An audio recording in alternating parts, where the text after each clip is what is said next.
Get over here. Good afternoon, everyone. And really, I really do appreciate, we all appreciate your staying here late for us this afternoon on a rainy Friday. The DPRK's January 30th launch of an intermediate-range ballistic missile is a significant escalation in the DPRK's recent violations of multiple Security Council resolutions and seeks to further destabilize the region. We condemn this unlawful action in the strongest terms. The IRBM marks the regime's longest-range tests since late 2017. It also marks a new and troubling record.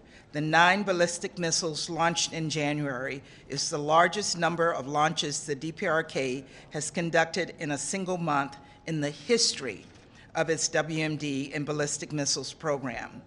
We also welcome the Secretary General's statement on Tuesday, which condemned the DPRK's IRBM launch as a clear violation of Security Council resolutions.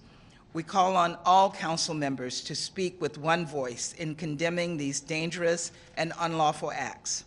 Albania, Brazil, France, Ireland, Japan, Norway, the United Arab Emirates, the United Kingdom, and the United States have been clear and unequivocal in expressing concern over the DPRK's continued Security Council violations and its alarming behavior. The cost of the Council's ongoing silence is too high. It will embolden the DPRK to further defy the international community, to normalize its violations of Security Council resolutions, to further destabilize the region, and to continue to threaten international peace and security. This is an outcome that we should not accept. We urge all member states, and particularly our fellow Council members, to play a constructive role in the implementation of Security Council resolutions addressing the DPRK, which obligate the DPRK to abandon its weapons of mass destruction and ballistic missiles programs in a complete, verifiable, and irreversible manner. The international sanctions regime is an important tool for addressing the threat posed by the DPRK's unlawful WMD and ballistic missiles program. We reiterate our call for the DPRK to cease its destabilizing actions and return to dialogue. We remain committed to seeking serious and sustained diplomacy. The DPRK must make this same commitment in order to ease regional tensions and to ensure international peace and security.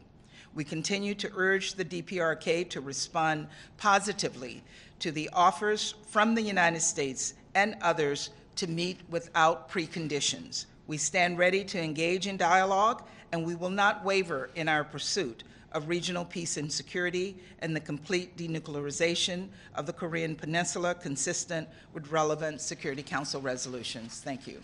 Ambassador, your Chinese colleague said that the US needs to do more, and he specifically referred to the Hanoi summit and the Singapore summit, which President Trump had with the Supreme Leader Kim.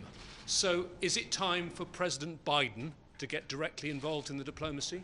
The United States has made clear that we are willing to meet with the North Koreans without preconditions. But before we can commit our president to meeting, we need to have a better sense of what there is to achieve. I can't comment on what the Trump administration achieved. We had ballistic missiles testing throughout the past 4 years. It never stopped him, so we have to keep up the pressure. But if they engage, it could lead to a meeting with President Biden. If the North Koreans engage in diplomacy, that is something you're not ruling out. If the conditions are there, certainly we would look at that, but we right now are in a situation where we've not been able to bring them to the diplomatic table for any discussions whatsoever. Ambassador, is there any talk of the resolution that China and Russia tabled on freeze for freeze? Is it in any way feasible up for That resolution rewards the DPRK for bad behavior. And there's no reason for this council to reward them for 9 tests in 1 month, and almost as many in the previous year. They have not earned that.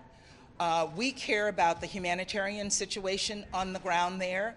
We have worked to provide humanitarian support in every way possible, but to spend millions of dollars on military tests when your people are starving, I think indicates that this country does not care about its own people. Thank you. Thank you, Ambassador. Have a nice weekend. Ambassador, are you expecting Russia and China to agree to your statement? Did they give any indication?